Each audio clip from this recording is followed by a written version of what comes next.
ว่าหอยขมหมู่เฮานิยมอ้อมกินทั่วไป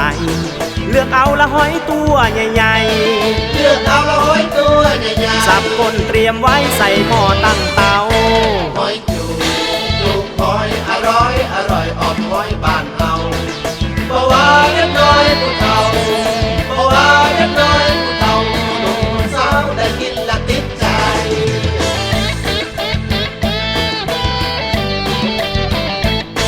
อ้อมหอยรสชาติโอซาต้องใส่ปลาร้าขาหัวกินไข่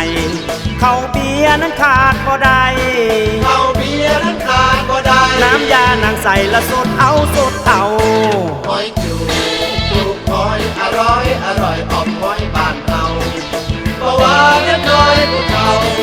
เพราะว่าเล็กน้อยผู้เฒ่าหนุ่มสาวได้กินละติดใจ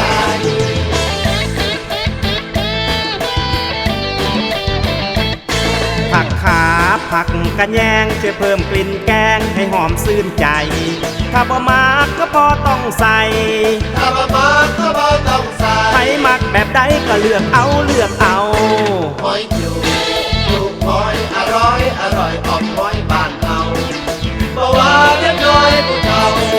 เพราะว่าเล็กน้อยผู้เฒ่าหนุ่มสาวได้กินละติดใจ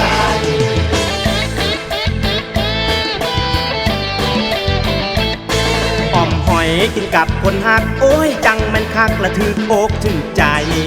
อ้ายจับละหอยจูบยามใดอ้ายจับละหอยจูบยามใดน้องปั่นเขาให้รถกินเอากินเอา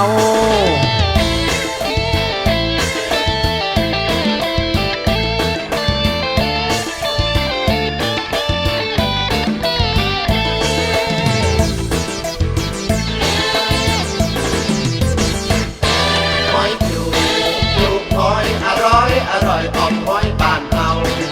เพราะว่าเล็กน้อยผู้เฒ่าเพราะว่าเล็กน้อยผู้เฒ่าหนุ่มสาวได้กินละติดใจ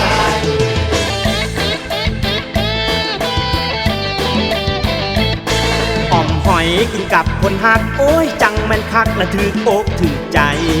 อ้ายจับละหอยจูบยามใดอ้ายจับละหอยจูบยามใดน้องปั่นเขาให้รถกินเอากินเอา